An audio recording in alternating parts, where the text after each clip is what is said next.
할렐루야, 좋은 아침입니다. 오늘도 말씀으로 하루를 시작합니다. 슬기로운 아침 시간 에스겔 6장 말씀입니다. 외과 의사들은 환자의 기대와 다르게 때로는 비정하고 무섭게 말하는 경우가 있습니다. 예를 들어 암 환자가 수술을 앞두고 담당 의사와 상담할 때 환자는 자신이 생각하는 것 이상으로 수술 부위가 넓게 잡힌 것을 듣게 될 경우가 있습니다. 그럴 때 의사는 많은 부분을 절제해야 한다라고 단호하게 말하면서 그 말을 들은 환자들은 절망감에 사로잡히죠. 하지만 곰곰이 생각해 본다면요, 그 정도 넓은 부위를 절제해야 생존 확률이 높아진다는 것을 의사는 말하고 있는 것입니다. 만약 의사가 정에 이끌려서 환자의 눈빛에 마음이 흔들려서 절제할 부위를 축소한다면요, 분명히 재발하여서 환자의 사망 확률은 높아질 것입니다.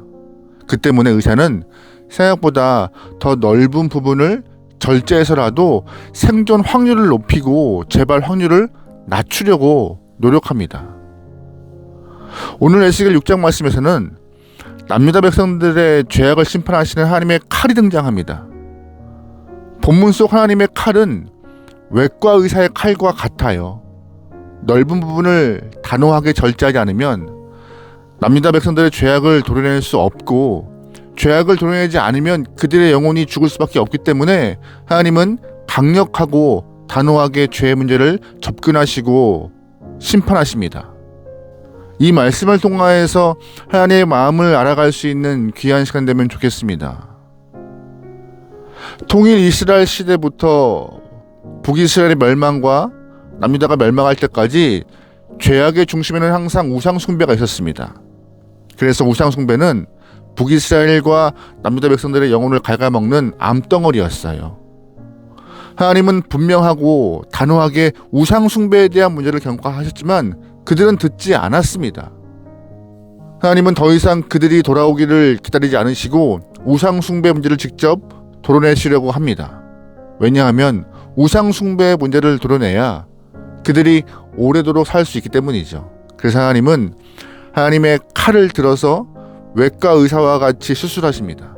2절 말씀이에요. 인자야, 너는 이스라엘 산을 향하여 그들에게 예언하여 이르기를, 이스라엘 산들아, 주 여호와의 말씀을 들으라.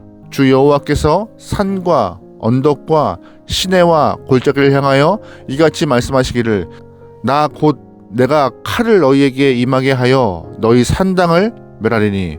아멘. 산당을 멸하신대요, 칼을 들어서.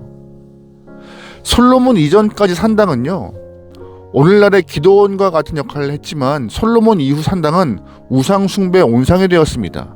그래서 하나님은 그 산당을 도려내겠다 말씀하시는 것이었어요. 그뿐인가요? 아닙니다. 하나님께서는 산당뿐만 아니라 하나님의 칼날이 남유다 백성들의 삶까지 도려낼 거라고 말씀하세요. 이쯤 되면 한 가지 궁금한 점이 생깁니다. 하나님이 택한 백성이 우상 숭배에 깊이 빠져들어가는 이유가 무엇일까? 이러한 궁금증이 발생해요. 이게도 우상 숭배는 형상을 만들고 그 앞에서 절하는 것으로 끝나지 않습니다. 이교도의 우상 숭배는 제사 이후의 마지막은 항상 더러운 성적 타락으로 끝나요. 왜냐하면 그 이교도의 신전에는 신전 창기들이 있습니다. 그들의 역할은 신전에 나오는 사람들에게 성을 파는 것이었어요. 이것이 너무 강력한 유혹이었기 때문에 남유다 백성들은 한 번 우상 숭배의 늪에 빠지면은요, 자기도 모르는 사이에 그 발걸음을 옮길 수 없을 만큼 영혼과 육체가 한꺼번에 망가지고 파괴되는 것을 경험했던 것입니다. 결국 우상 숭배 늪에 빠지면 나올 수가 없었어요. 그래서 하나님은 이 문제를 해결하고자 하나님의 칼로 심판하겠다 선포하신 것입니다. 4절 말씀이에요. 너희 제단들이 황폐하고 분향 제단들이 깨어질 것이며 너희가 죽임을 당하여 너희 우상 앞에 엎드려지게 할 것이라. 이스라엘 자손의 시체를 그 우상 앞에 두며 너희 해골을 너희 제단 사방에 흩으리라. 아멘. 우상 숭배자들이 우상 앞에 무릎을 꿇고 신전 창기들과 음란 행위를 할 때 이미 그들의 영혼은 죽은 것이나 마찬가지였습니다. 그래서 하나님은 이 문제를 심각하게 보셨던 것이고 그들의 영혼을 살리기 위하여서 하나님의 칼을 들고 심판하겠다 선포하시는 거였어요. 무서운 심판이죠. 눈에 보여지는 나라는 포기할지라도 하나님의 백성들의 영혼은 포기할 수 없었기 때문에 하나님은 칼을 들어 심판할 수밖에 없었던 것입니다. 남유다 백성들은 바벨론 포로로 잡혀간 이후에야 하나님께서 자신들을 심판한 것이고 하나님의 진노가 자신들에게 임하였다는 것을 알게 돼요. 그래서 바벨론 땅에 와서 우상 숭배를 멈추고 나서야 하나님이 왜 자신들을 망하게 하셨는지 알게 됩니다. 9절 말씀이에요. 너희 중에서 살아남은 자가 사로잡혀 이방인들 중에 있어서 나를 기억하되 그들이 음란한 마음으로 나를 떠나고 음란한 눈으로 우상을 섬겨 나를 근심하게 한 것을 기억하고 스스로 한탄하리니 이는 그 모든 가증한 일로 악을 행하였습니다. 아멘. 포로로 잡혀온 사람들은 언제 하나님을 기억해요? 이방인의 포로가 되었을 때 하나님을 기억했습니다. 자신들의 잘못된 행위, 마음들을 떠올리면서 심판의 이유를 찾게 돼요. 사람들이 이렇습니다. 미련하고 어리석기에 그지 없어요. 망하고 난 이후에 우상의 문제 때문에 하나님의 진노의 칼로 하나님의 백성들을 심판하였음을 깨닫게 되었습니다.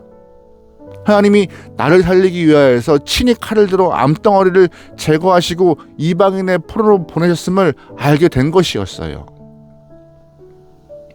오늘 이 말씀을 통해서 우리는 하나님의 마음을 느껴야 합니다. 여러분, 죄는요 처음부터 크게 다가오지 않습니다. 작은 유혹에서부터 시작하여 서서히 다가와요.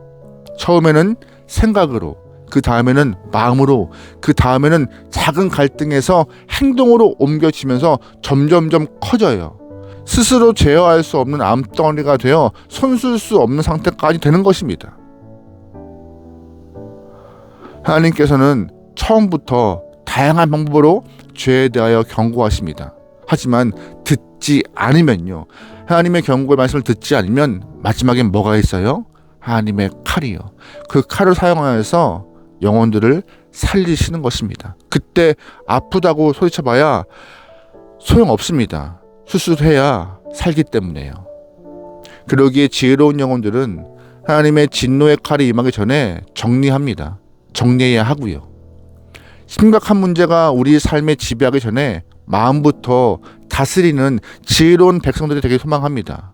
혹시 하나님의 칼이 내 인생에 개입한다면 그것은 나를 파멸시키기 위한 것이 아니라 궁극적으로 나를 살리기 위한 하나님의 사랑의 칼임을 기억하셔야 합니다.